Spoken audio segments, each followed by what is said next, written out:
So here's what Justin Amass had to say, getting into the legal reality of this. And this is really important to the conversation. The Constitution does not require the president to notify Congress. It requires them to get permission.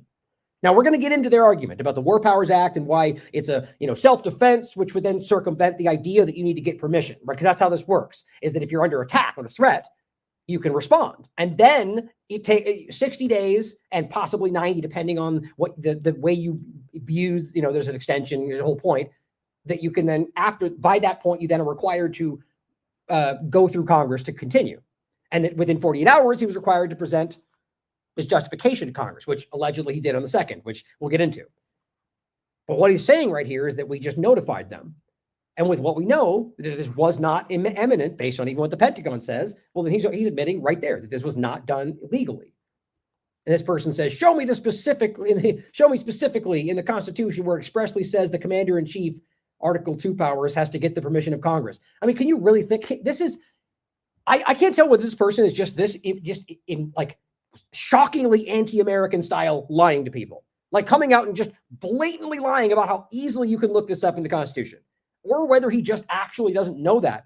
I'm not sure which one is more concerning, because this guy, host of the Joe Pag show, 288,000 followers, is influencing political conversation and doesn't even understand the basics of the Constitution. But that's part of what's going on today. We're being gaslit into this dangerously stupid position. It's been happening for decades in this country. And at one point, I thought it was largely because our government it's easier to manipulate dumb people.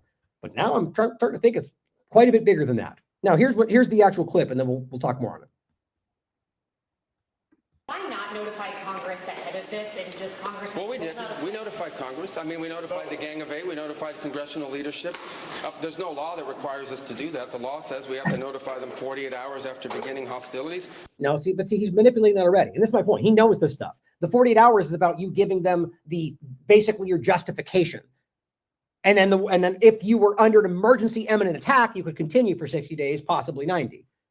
But he knows this, guys. He's not stupid. He is manipulating the conversation. On top of that, I would argue most of the journalists out there, if they actually, barely know what they're doing, also know that, and none of them actually push that question. We've done that. I think the notification went today, but we did notify members of Congress in advance, but we can't notify 535 members of Congress.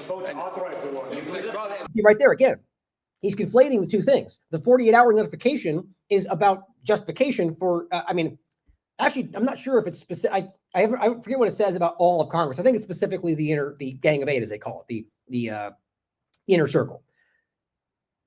But ultimately, what was I going to say? That but he's blending that with the idea of, like, if there wasn't an emergency, I'm kind of getting ahead. We'll go through this all in depth. That ultimately, if there wasn't an imminent threat, that you would then have to go to Congress and not just notify them or not give them a justification, but get Congress to approve and vote on whether you go to war. That's the reality of this. And without that imminent threat, none of this lines up. And that's why they're leaning on that argument, except the Pentagon came out and said that's just not true. I don't know how we pretend that's not very important. Some people are trying. The Congress can vote on whatever they want, but there's no law that requires us to do that. And I want to say something, because I see people on TV. Look, that's fine. If they want to take a war powers vote, they can do that. They've done that. They've done that a bunch. Think about how disgusting that is. Like, it's irrelevant to what's going on. I mean, this is why most of Congress is also going along with this, because that has changed. All these people, I think, want power and influence. And the reality is, if they have centralized power, they have far more power in general. So, because Congress right now, if they want to do their job, and yes, same with Obama. Yes, same with Biden. They're all criminals. They should have taken action to impeach them the moment that they broke the law. They do not.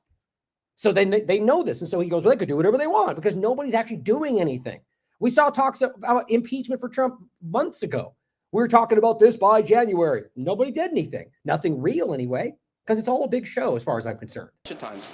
But people keep saying that there's no law that requires the president to have done anything with regards to this. It's called the Constitution. Yes, there is. To begin with, no presidential administration has ever accepted the War Powers Act as constitutional. Not Republican presidents, not Democratic presidents. That said, we have. What does that even mean? You're literally, look, I agree, in fact. I agree with the point. I think Ron Paul made a good argument about this a long time ago, that the War Powers Act, in a way, sort of enshrined the illegality, right? And enshrined the possibility for you to circumvent the Constitution. But that's always how they do this. And you could argue that there was good intention with how you framed it because of an emergency and so on. Yeah, I don't know. But it's like the Patriot Act or any number of things, the Smith Modernization Act. These things are done under the guise of stopping a problem, but what it really does is enshrine the problem under law. But then if you understand how the law works, Mayberry versus Madison, for example, if it's repugnant to the Constitution, it's null and void, whether or not it goes through Congress and gets passed. But see, we're so far past the reality of this. These are people that don't care about any of this. The Constitution does not guide their actions in their mind. All the notification at 48 hours. We're here today. I've done more Gang of Eight briefings than I got in the 4 years that Biden was president. It doesn't mean anything. So arrest Biden then. I agree. The argument that they didn't do it so we get to do it means that's why I started with that. You're either just as illegal and unconstitutional as they are, or none of you care about it at all, which is kind of the same point, I guess. As a member of the Gang of Eight. All of that said, we complied with the law 100%, and we're going to. Well, then why would you say it like that? Why would you point out that the War Powers Act may be unconstitutional and that it didn't happen for me, which means that we know that's not okay. That's not the way it's supposed to be done. Therefore, we didn't break the law. How do you even make those two statements? You just made it clear that you were all breaking the law, Biden included. Wasn't that your point? And then the next statement is, but we're within the law. Again, he knows what he's doing. This person should be in prison. Continue to comply with it. We've done the notification, and we officially to Congress, but we did notify members of Congress. We just can't notify 535 people. That's not possible, but we did the Gang of Eight. He's just repeating himself to try to muddy the waters, guys. Twice. I briefed them last week, and then I called them the night before the honestly, I get the sense that Rubio is pretty uncomfortable right now. I think he senses the fact that he, like I've said before, Trump often throws him out there and basically makes Rubio the one that makes the decision. And I frankly don't think that's the case half the time. But and then last time that happened, remember, Rubio threw it back at him. It's like, no, it's really Trump. And I think they don't like each other, despite what the fronting is. And they've made that clear before. So I think what we're watching is some, I think he's uncomfortable because he knows that he may be the one that gets, thrown under the bus as it goes. So Justin says the Constitution does not require the president to notify Congress. It requires them to give permission. And as I showed you, he responded saying, show me where it says that. So Justin Mash says this might be the most basic concept in the entire Constitution. The framers granted Congress the power to declare war. To declare war meant to commence war, to put the country in a state of war and activate the commander-in-chief to take offensive action. After that declaration, then that power becomes the commander-in-chief to carry that war out. Draft language had granted Congress the power to make war, but the framers were concerned that such phrasing would prohibit the president even from taking defensive action without their permission, meaning that should there be an invasion, that they would ultimately have to spend all the time doing that, which might lose them the country, especially when there's a war footing like coming off of, with Britain. And so the ultimate idea here is that they created that opening. But what was I going to say too? I just forgot it. But anyway, so continuing, it says that they added that because of that obvious, which anybody can understand. Like there's a justification that does make sense. Oh, that's what it was. To remember that within the Constitution, to argue at any point, no matter how logical it may seem to you, that unilateral power exists is literally the antithesis of what this all is. It was designed. Don't we remember all these conversations? Oh, that's right. We're not taught civics anymore. That's why nobody knows these things, because your government doesn't want that. The reality is it was checks and balances. The idea that they were supposed to check that idea, that no one entity had no more power than the other, and they could ultimately all, that's why it was designed this way. So the president saying he can just do this without congressional authority doesn't even make sense with the way the country was designed. And that hasn't changed. It is, they're just bending the reality, using things like War Powers Act, national security. They're manipulating everybody. And it says they amended the language to ensure that the president could, quote, repel sudden attacks. That's what it was, while preserving Congress's authority to initiate war. And he breaks it down for you. I mean, it's all exactly what he just said. And of course, what you get is, no, basically the guy going, no, doesn't declare, declare doesn't mean commence. Oh, so now we're nitpicking about the meaning of the word. It's not just because the words have meaning. And of course, I didn't even see this before, by the way. Congress has no control over the military. Are you serious? This guy is influencing 300,000 people with his ridiculously uneducated argument about the Constitution. Grok says no. Joe's mistaken on both counts.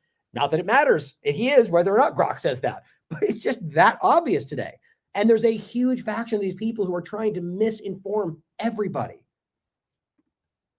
Or again, I guess maybe he's just that dumb and the people are using him. You can decide. So here's Nancy Mace. For anyone who needs a refresher on American history, Obama bombed 8 countries without congressional authorization during his presidency and exceeded his 60-90-day limit, which I also said at the time. of the War Powers Resolution, right? And I said, looks like Nancy Mace agrees that Donald Trump broke the law by bombing Iran without congressional approval, just like Obama. Great. And since we have principles, we charge them both with crimes, right? Or am I misunderstanding her intentions here? Obviously being facetious, because we know what she's trying to do. She's trying to gaslight you into thinking that it's okay that Trump does this, even though your argument just stated that it's a problem. So, but it's only a problem when Biden did, or a Democrat does it, and therefore we're allowed to do it too because we're, I guess, in kindergarten. And this guy, this is the point where we go into the argument about the actual War Powers Act point. He says Trump has 90 days. Well, if you look at the comments, and so it always goes, whenever you touch on a nerve, you get the blind repeating of the statement. From random people on Twitter that have 4 following. Like, why do you think it's relevant that you exert, this is the reality? And it's like, you don't have any influence in the conversation. You don't have any reason to understand this more than anybody else. You're stating something you can prove isn't true, but people just regurgitate the statement because Trump said it on Twitter or True Social. Trump has 90 days before he would break the law. That's not true. You don't even understand the basic reality of how this process works, let alone the idea that it's not. It's 60 days. 90 is the secondary part, but it says as Obama did and Democrat politicians didn't care. Yes. So you're admitting that you're okay with him breaking the law? Is that what you're actually saying? No, not if you pushed and asked him, but that's what he just did. Obama did it and they didn't care. This is not an adult's argument, guys. This is not a serious person. So the reality is, yes, he did. So did Obama, so did Biden, so did Bush. They all have done this, and they all should be charged for that crime. It should be consistent. It should be, basically what they do when they make that argument is, therefore, it shouldn't matter forever. Like, okay, so when the next Democrat gets in and does something you disagree with, well, you just made the argument that they did it so they could do it. So you're essentially creating a circumstance where the law no longer matters forever. Why does that make sense to any, logical person is beyond me. But let's get into this from first the Washington Examiner. And there's plenty of evidence to back this up. No, the War Powers Resolution doesn't give the president 60 days of free war. And I've been saying this my entire life doing this, well before the Washington Examiner made this argument. It's easy to understand. It's just a basic manipulation about the imminent threat. And that's what how long we talked about the Bethlehem Doctrine and preemptive self-defense, the Orwellian absurdity that is. I talked about it with Bolton and the limpet mines. That whole conversation spun out as borderline bombing each other, and it all came back to Bolton knowingly misrepresenting simply Iranian ships moving in their own harbor. That was proven reality. He ended up having to address it and basically said, well, we didn't know it was in those ships. We didn't know it was in the ships moving in their own harbor. He just played everybody. And then they sabotaged, they faked the limpet mines. They were trying to create war. Bolton's been doing this entire life. Because Israel. Now it's Trump doing the same thing, even though he called Bolton a maniac. So let's go through this. Oh, I guess it removed the... Oh, man. Oh, no, that's right. That's right. I think it was most of it. So I'll just read through it real quick. The Constitution clearly grants Congress, not the president, and I believe this is a Republican-leaning platform, whatever that means these days, grants Congress, not the president, the power to declare war. Thus, most defenders of President Donald Trump's unauthorized war in Iran point to the 1973 War Powers Resolution to claim the law allows the president to wage war for 60 days without congressional approval. That's the gist of what we're getting, right? Because, look, there are people who are, I can't even believe, arguing that somehow that the whole Article 2 just does do what he wants. That's just such uneducated doesn't do it justice. That you can even make sense of that with if you read any of the Constitution, you would realize how stupid that is. But Trump says that to the world. So if that was the reality, then why would they even have to point to the War Powers Resolution? Because they know that's the truth. So they give you that dumb low-hanging fruit argument for the people that will gobble it up. Then they know the rest of us are going to point to the real points, and when they come in and go, well, but War Powers too. That's Israeli-type propaganda. I'm always pointing out. We can't be both, but they do that. The reality is, clearly it is the case that Congress is the one that initiates, declares, commences war, and it has to be an emergency for them to be able to use the War Powers Act, point. So he continues, he's a Republican member of Congress. Congress, Mike Lauer, since many of the Democrat colleagues don't seem to understand the War Powers Act, no, it's you, man, and that's embarrassing, or you're dishonest, the president must notify Congress in 48 hours of deploying troops. Yes, if imminent invasion, imminent attack, or engaging attack. And we'll go right from the Constitution information here. So it says, the common view is rooted in a very basic error of understanding, and I think it's by design, caused by careless reading. Let's start with the crucial part of the law from Section 2. The constitutional powers of the president as commander-in-chief to introduce United States armed forces into hostilities or into situations where imminent involvement in hostilities is clearly indicated by the circumstances. Now, obviously, it opens the door to some level of subjectivity, but no matter what you think, whatever they're pointing to in no way makes that case. Not in any legal standing, not in international law, not in U.S. law. They're basically saying them being them and doing things that everyone else can do is somehow an ongoing threat because they hate us. That's not, even if it's all true, it does not. That's not legal justification. It does not even come close. And most of these people are lawyers or somehow lawyer adjacent. They know all this. And it says, are exercised only pursuant to a declaration of war. Right? So that's one that involves Congress. Specific statutory authorization, so like an authorization for use of military force, like Iraq, and then that involves Congress, or a national emergency created by attack upon the United States. Now, how unequivocal is that? Its territories, its possessions, or its armed forces. Okay, what's attack mean? Attack means take aggressive action against with weapons or armed force. Okay, there's no misunderstanding that. That means that if the first two involve Congress by every definition of the term, there's no misunderstanding that. Anybody else saying otherwise is just lying to you. So the third one, which is where the War Powers Act comes into play, a national emergency created specifically by an attack. It's a direct quote, by an attack on the United States, which means a force or using force or whatever I just read. Let me do it again just so it's clear.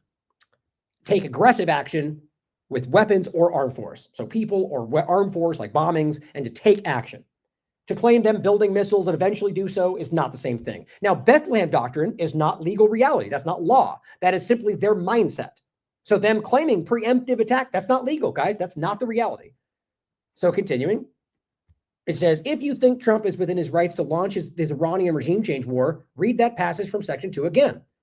It lays out the only three possible situations in which the president can introduce our troops into a new war. The first two situations involve explicit congressional approval, either a war declaration or something like the AUMF. The third case is the only case when the president may, without prior authorization from Congress, introduce our military to hostilities. Quote, a national emergency created by, not just an emergency because of Trinidad Aragua and Biden, that doesn't count. A national emergency created by an attack. Now, somebody could try to make an argument of a cyber attack, for example, and I would argue that even would make that is an attack. It's like I pointed out when the U.S. government does it or Israel does it. That's an act of war. They just play the game. If Iran did it to them, they would call it an act of war, and they have in the past. So in this case, a national emergency created by an attack upon the United States, its territories, possessions, or its armed forces. I mean, here's a case too. In every case you've seen Iran bomb a foreign base, it's always been in response to what the U.S. and Israel did, because they're not dumb and they understand how this works. They understand the reality of the legal system, and that they can see that would give them, under even their own law, the justification to do what they wanted. That's why they try to turn this on you and say, they unprecedented, unjustified. No, you started this, like you do every single time. I'm just glad to see most people are actually aware of that this time. Now it says, I promise you, read the paragraph again. The word only is in there. This means if there's no declaration of war, there was not. If there's no authorization for use of military force, there was not. The president can only start or enter into a war if we were already attacked. Now, that's also why they're playing that. We've been under attack for 47 years. Like, they're being guided by some kind of lawyer that's like, you guys are screwed. Here's the best you could do. That's what I'm kind of joking, but how else? What are you going to say? You guys stepped in this. You're wrong. So 47 years of ongoing attack. Well, that's a, under what? Propaganda. And so there's been no attacks. There's been no literal kinetic military force or weaponry on them outside of a response to them. Now, every one of the things they point to, going back to Iraq itself, have all been in response to actions by the United States. Now, if it says, continuing, it says, it's right here. This goes back to founding father James Madison's insistence that the Constitution, quote, leave to the executive the power to repel sudden attacks. Direct quote. The War Powers Resolution codified this power that had been implied by Articles 1 and 2 of the Constitution, which gave Congress alone the power to declare war and made the president the commander-in-chief of our military. If the Chinese fighter jets are flying here to bomb San Francisco, the commander-in-chief can't be left to wait for both chambers to assemble and vote, right? I mean, that would make sense. This was especially pressing in the 18th century when assembling Congress might take days. I mean, yeah, you could, that's actually a good point. Today, you could do it online. It would take them 20 seconds to all jump in, but they don't want that. They want this to be some slow, grueling process because that's not what they want this to be unilateral, top-down action. That's my opinion. So when's this notion that a president gets 60 days of free war?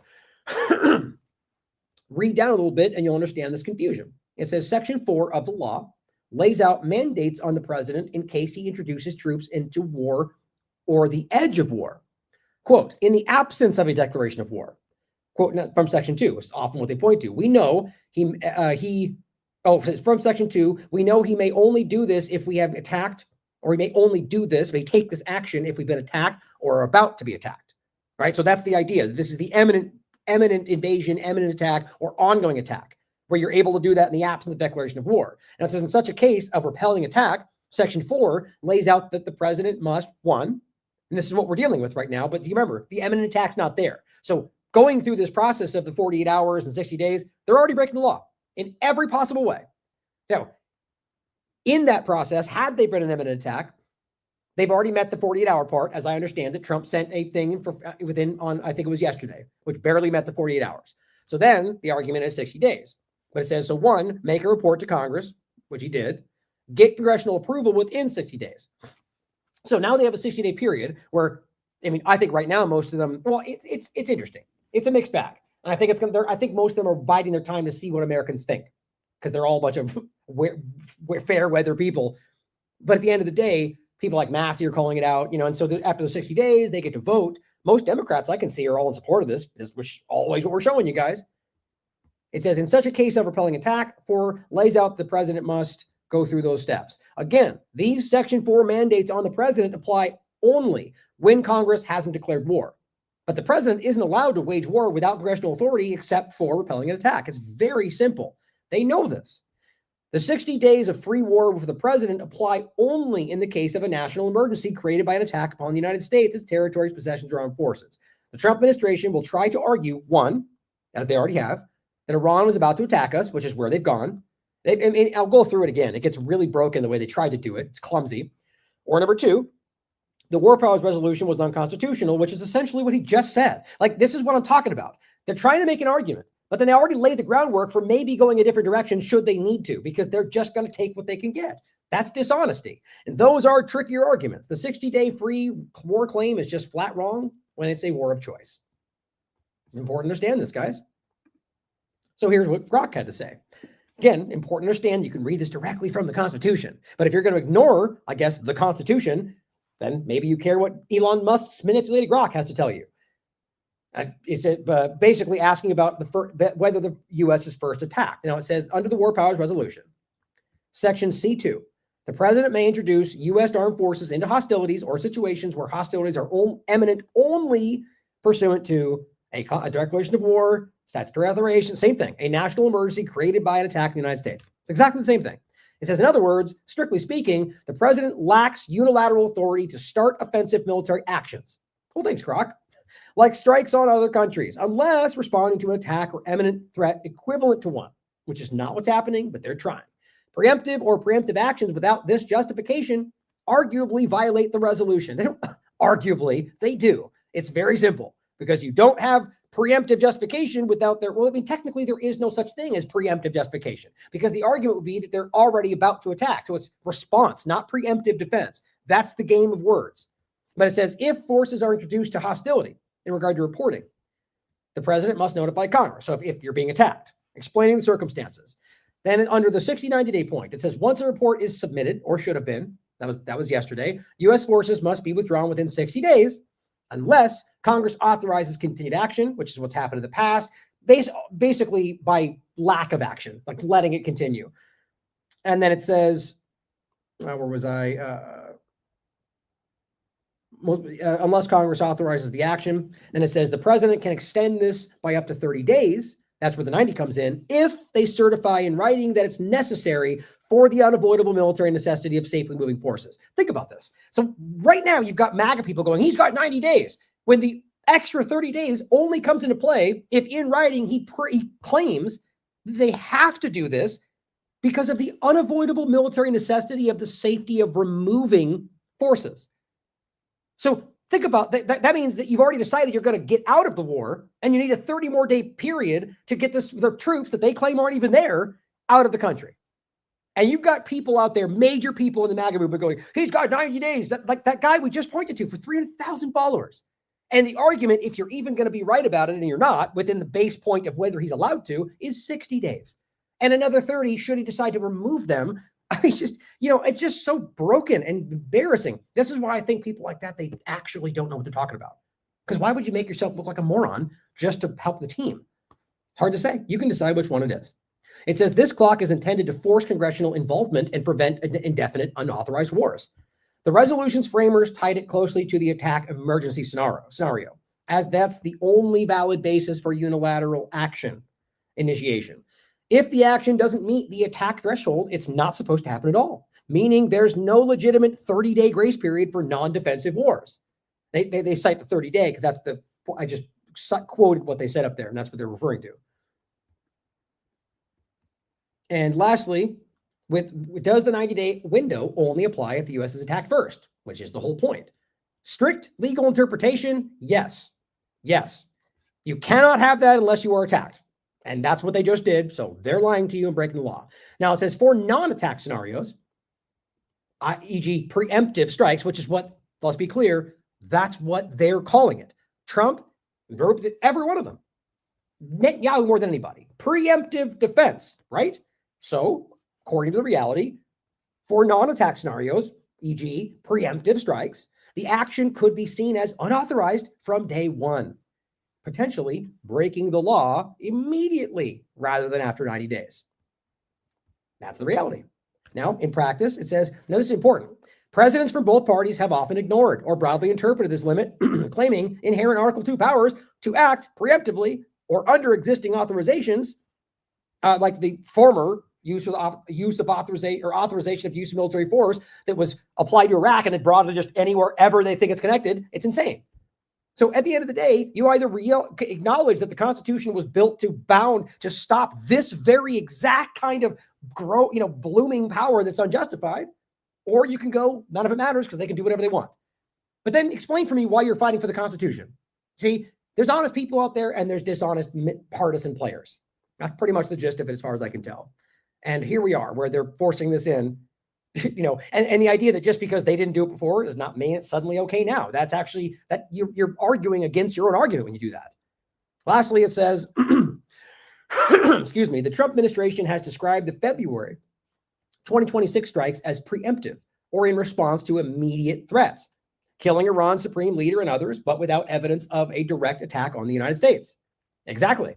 And it says, as of March 3rd, 2026, votes on restricting further action are expected soon, but Trump could veto any such measure, requiring 2/3 override. Well, okay, then. So if they don't impeach him, he could do whatever, he can literally do whatever he wants forever. So all you guys out there arguing in Congress, that's not true, and he's a king and an authoritarian, but then you just do nothing. All you're showing us is that you actually kind of want that, or you just don't care, and you're biding your time until you can utilize the same power.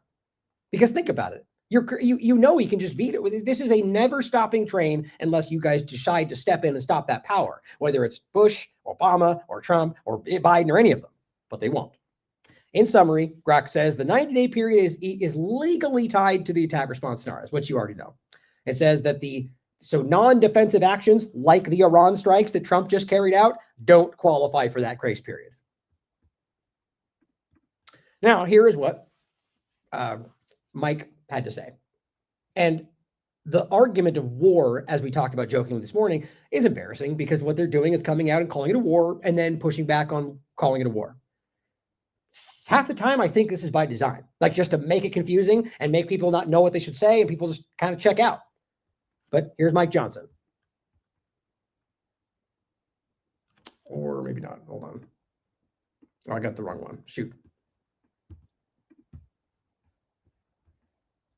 So basically pushing back on the idea that it's a war in general, saying, this is not, and I think the declaration of war point 2, but what this comes down to is that, what we're talking about, even a bombing is an act of war, and it applies in the same way. So whether it's not just the full-on ongoing declaration of war forward, it is in fact the acts of war as well. It's the same conversation. Here it is. How did I do that?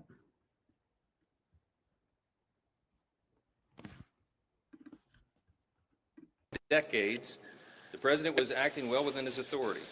What I just told you is the scope of what happened here and the situational awareness that they had at the time to make this decision. It was not, it's not a declaration of war.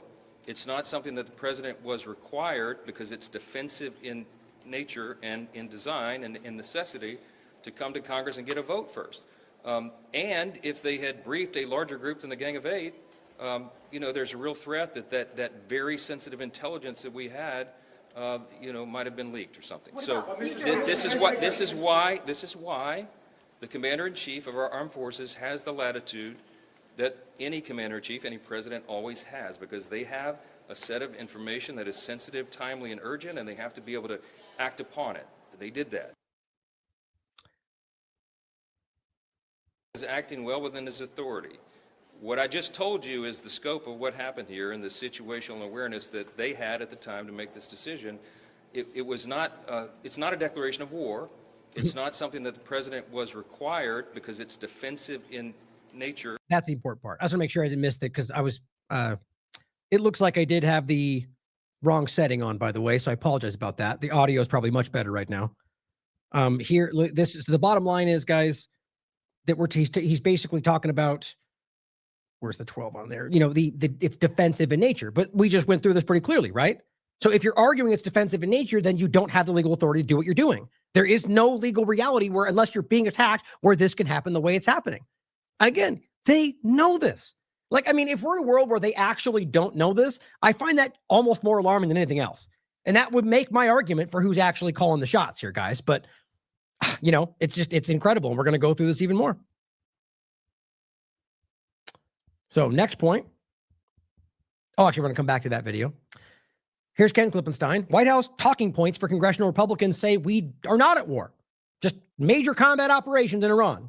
Which, by the way, regardless of whether they've said it, which they have many times, called it a war already, it is by definition. Like this nuance of arguing, it's the same thing they tried to pull with Kirby and Biden. There's not, unless we see troops in unison, in specific holding hands and jumping jack, like just giving you specifics. And it was about Ukraine. I'm kind of joking with the last part. Unless we see troops marching in, then that's not boots on the ground in war. Yeah, it is, though, by the way. But then we saw boots marching in, and they still try to deflect and act like it was. No, it's not as many as we thought. This is just what they do. Our governments lie to us, guys. I'm pretty sure we all know this by now. So yes, it obviously is war, regardless of what they say. But this is where it gets embarrassing. Here's Pete Hegseth. You just heard him call it a defensive war, right? You just heard them. Your argument about why they may be a danger and why you have to act first, even if that's the truth, which it doesn't appear to be based on the Pentagon's claims, it still doesn't make that a defensive war. It makes it an action. You're attacking under the concern that something may happen. Like the abstract way they've gone beyond just defending from what they're building, but now they may eventually be able to build something. So we need to, which I get why they're trying to do that, because it gives them the power to do whatever they want, whenever they want. But here's what Hegseth, I have to say, it's blood of our people. Car bombs in Beirut, rocket attacks on our ships. Yeah, from a long time ago. But yeah, let's just keep ignoring every other thing that you guys have all done since then to them many, many, many times. Bombing, shooting their planes down, bombing their, but that's okay. We'll only point to the examples when we were illegally invading another country, because that makes them terrorists, obviously. Murders at our embassies, roadside bombs in Iraq and Afghanistan. Again, funded and armed by Iranian Quds Force and IRGC killers. My generation of veterans carry the names of brothers who never came home. Brothers butchered by Iranian-backed roadside bombs. That's the third time. Well-armed. 3 times he puts that out. They're very desperate to make some kind of argument for why they're just these bomb sites. Well, the reality is you guys were illegally invading their country, and they were stopping you, trying to anyway. What do you mean? You guys don't use bombs? You guys don't use mines? I mean, it's just, why would that suddenly be terrorism? Because you're trying. Are we even confused about Iraq? We all know that was against the law. How do you not see this as desperate? Like, you don't think he knows that? You don't think he knows that we know that? To militias, thousands of our own. We didn't start this war, but under President Trump, we are finishing it.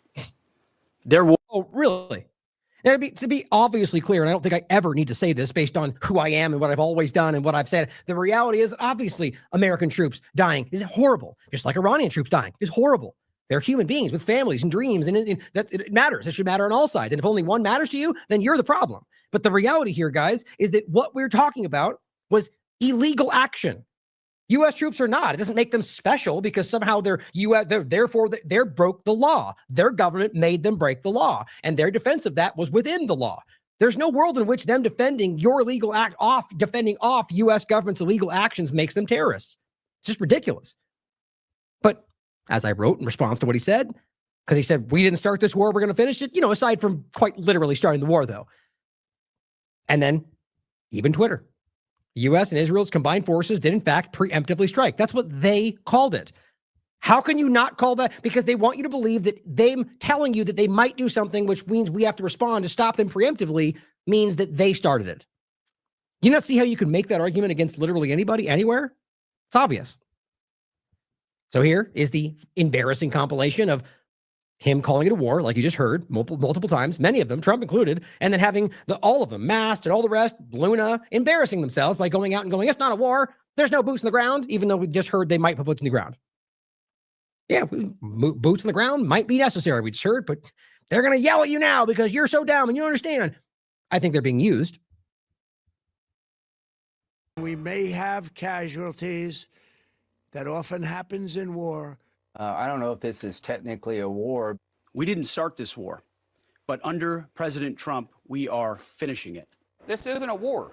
We haven't declared war. The Secretary of Defense, who calls himself the Secretary of War, said today this is a war. We set the terms of this war from start to finish. Nobody should classify this as war. It is combat operations. War is hell and always will be. Strategic strikes are not war. This is just, it's the same thing every time. How embarrassing, how ridiculous. We are being laughed at. This is not some kind of a nuanced opinion debate that's saying one thing and saying another. They're literally at the same time arguing two different things. That's Israeli style propaganda. It's every single thing we've seen them do since October 7th. Lying on both sides of their mouth, giving you two different arguments and hoping you pick one. And really, not just that, but sort of crafting different narratives and even different complete arguments for different groups of your team. Some people want more people to get hurt. Some people want you to pretend they're not. So they give you both. If you can prove this. So here we are doing the same thing. Some of them go, yeah, screw Iran, go to war. Some of them go, well, we shouldn't, but we need to do the right thing for freedom. And so they pretend they're doing both. I think that's probably what this is. So here is Hegseth. I think this is really important for two reasons. Telling you that they're not guided by any kind of moral integrity. They're just going to do what they need to do. Okay. Well, rules of engagement are actually about making sure that, not like the IDF where they can go steal and rape and steal clothing and dance and make videos and do whatever they want with no guidance and no control, versus arguing that our military has somehow guidance and structure, and that you're not allowed to murder people without, arresting them first, or you're not allowed to just act, that there's supposed to be some kind of legal reality there, that we're better than the monsters we claim we're fighting, that we're not just raping and shooting and killing without any justification, that if we arrest somebody, whether Osama bin Laden or anybody else, that we charge them with crimes. We present the evidence because we're better, right? Except that's never been the reality. Now, we, as Americans, a lot of us have adopted that. A lot of people in the world in general have adopted this idea of being better than they are. Because some of us thought that's who they really were. And so we've adopted that. That's real, because that's who we are. They are pretending.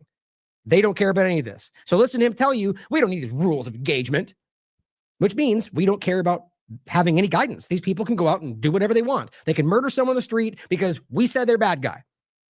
Like if somebody surrenders, for example, it's classically understood they're supposed to be taken as a POW. No, they can do whatever they want. That would be considered rules of engagement, right? Not anymore. Israel has clear missions as well, for which we are grateful. Capable partners, as we've said since the beginning, capable partners are good partners. Unlike so many of our traditional allies who wring their hands and clutch their pearls, hemming and hawing about the use of force. America, regardless of what so-called international institutions say, is unleashing the most lethal and precise air power campaign in history. B-2s, fighters, drones, missiles, and of course, classified effects. All on our terms, with maximum authorities. No stupid rules of engagement, no nation-building quagmire, no democracy-building exercise. Yeah, but also all of those things, though. But sorry. No politically correct wars. Oh, okay. So we're not going to pretend it's about woke pronouns. And we win. Yay. We fight to win, and we don't waste time or lives. As the president warned, in a bunch of hollow, empty words that mean nothing because they're obviously the opposite right an now. effort of this scope will include casualties. We're not going to War waste is hell. time. We're going to use your lives to fight for Israel. And always will be. Israel has clear missions, hemming and hawing about the use of force. Think about that. You know, this is counter to like the quintessential argument of what this country was supposed to represent. Quibbling about force. Just murder them. They're bad guys. Who cares? They didn't say that, but that's the implication. Pesky rules of engagement. We don't need any of that. Stupid. He called them stupid rules of engagement. In case you forget, rules of engagement are the internal rules or directives afforded military forces, including individuals, that define circumstances, conditions, degree, like how far they can go, and manner in which use of force or actions which might be considered provocative may be applied. All right? They provide authorization for and or limits on, among other things, the use of force and the employment of certain specific capabilities. So not only did he say stupid rules of engagement, but specifically mentioned rules of force or use of force. So he literally just said there's no restrictions or guidance on how much force they can use when our warriors are deployed. It's just appalling where we're going with this, and it has nothing to do with anything other than them convincing you somehow that you're powerful while they in fact remove your power, which is pretty embarrassing for those that pretend like you're somehow in charge and winning and powerful when really you're just being pacified. It's pretty sad. So let's get into the lies coming directly from Trump's administration. U.S. officials and lawmakers with access to classified information say the Trump administration, in fact, I take it back. This one's not, where was that? I think it mentions it. The Pentagon itself has come out. Let me actually make sure I have that included. There's a Reuters article. U.S. officials and lawmakers with access to classified information say the Trump administration's assertions about threats from Iran are incomplete, unsubstantiated, or flat out wrong. I want to search for that, make sure I have it real quick. Let me see. I'll do it right there. So first, Trump's case for war with Iran faces growing scrutiny. The Trump administration, in pressing its case for war with Iran, has made a number of accusations. No, I do believe it's in here. I think that's why I didn't grab the other one. In their case for war, they've made a number of accusations about the regime's threats to its neighbors, U.S. troops, even the American homeland itself, all of which is completely belied by the fact that there's nothing happening you can prove. Show me where that's happening. Where, let's say threats. Let's even say they're threatening everybody. We're going to kill everybody. Okay. Where is it actually happening in reality? I mean, the idea that that's like saying screaming something out loud is enough to put you in jail in the United States. Well, that's where we're getting to. The point, though, is that that's not even the reality when you break into the arguments, that what they're actually threatening. They're not doing that. This is just belligerent desperation as far as I can tell. And that's not to say good guy, bad guy. I make that point every single time. There's plenty I can criticize about the Iranian government. The point today is that they're lying about them, regardless of what you think they are. However, it says U.S. officials and lawmakers with access to classified information, along with experts who have spent their careers poring over public data and government reports, which doesn't mean they necessarily know the truth, say the administration's assertions are incomplete, unsubstantiated, or flat out wrong. Quote, the administration has been inconsistent and often inaccurate in explaining why we're at war, what we are trying to achieve, and how we intend to achieve it, said Michael Singh, who handled the Middle East portfolio for George W. Bush.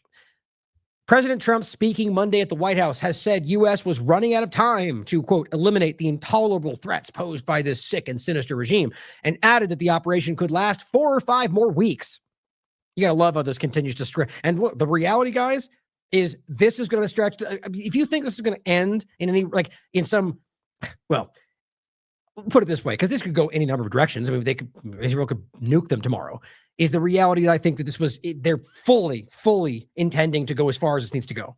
Meaning that they'll give you the argument, this is going to be in and out and quick. It's not like the old administrations where we're, engaging in long war. They don't care. That's just what they say in the beginning every time.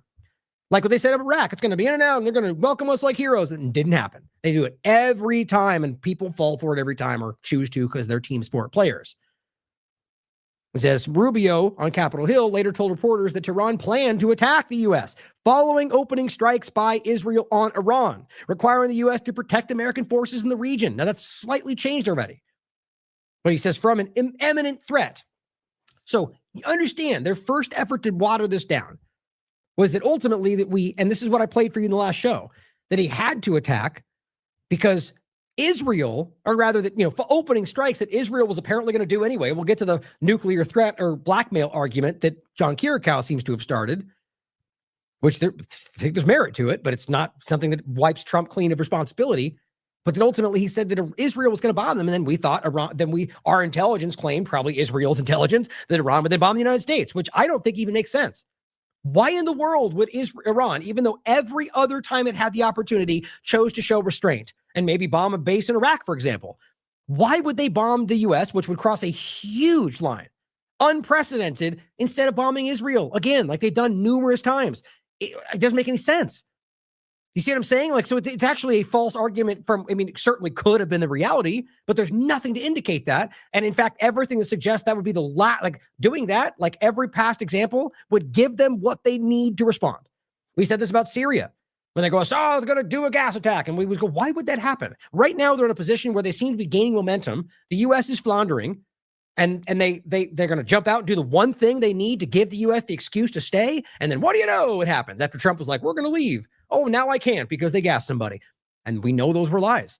It's the same conversation. So they're claiming they were planning strikes after Israel would have bombed them. So by definition, that means that you would have started it. And then your argument is they would have done what they're legally allowed to do. And we can't allow that. Quite literally. Because if Israel would attack them, that would mean that they have the right to respond. And even if the U.S. wasn't involved, on record, they are a belligerent of this argument. That means legally under international law, Iran would have been able to bomb them. That's not what I hope. I hope every moment that's not where this goes. And that would be the U.S. government, Israel, driving that to where we are. But just reiterate that. They're saying that they would have attacked us after Israel bombed them, meaning they would have done what they were legally allowed to do, and you're not okay with that. There's no other way to understand that. Now it says Iran, and clear, they've evolved that to now sort of that we thought Iran might do a preemptive attack even before Israel bombed us. But we'll get to that in a second. Iran was nowhere near capable of building a nuclear weapon, even if Tehran seeks one, said many U.S. lawmakers. And we're going to get to that. Tulsi Gabbard and everybody else in the world telling you that Iran is not doing that, and they're lying to us. But it says there's no evidence to support Trump's claim that Iran could rapidly develop a missile capable of striking the U.S. But on top of that, guys, I know there are ICBM agreements about how far and stuff, but I don't think any of these governments truly follow that. And at the end of the day, the idea that Iran has missiles like everybody else in the world that can reach the United States, that's not unique. Israel's missiles can reach damn near everything in the world, I guess, aside of like Argentina, like a few examples. So does that would, by that logic, make them the same threat to Iran? But Iran, bad guy. That's always where this ends up. Because even if that's the truth, it doesn't mean the law no longer applies, guys. It's there for everybody. So it's just this tired game they play where they're showing you it only applies when we want it to. So saying that they have, and the point that they're acknowledging is there's also on top of that no evidence that they even thought they were doing what they claimed, even with the missiles, that they weren't capable of it. But I disagree with that, in fact. But it says the accusation that Iran would preemptively attack U.S. targets in the Middle East rested on either Israel or the U.S. moving to strike Iran first. Again, as it sits in this, which I believe was yesterday, and it has evolved since then. Chief Pentagon spokesman, this one's really important, Sean Parnell, denied that the administration had shifted its justification for the operation. From the beginning, he said, the objectives have been to destroy Iran's nuclear missile capability, eliminate its navy, stop its terrorist proxies from destabilizing the world. Oh, this is the wrong one, actually. And stop the regime from deploying roadside bombs. But I did want to mention this, which have killed thousands of American service members. Okay. Iran's nuclear missile capability, not there. We'll get to this next, based on every piece of data we have other than Israel and the U.S. lying to you, or at least yelling it out loud and repeatedly being shown to be lying.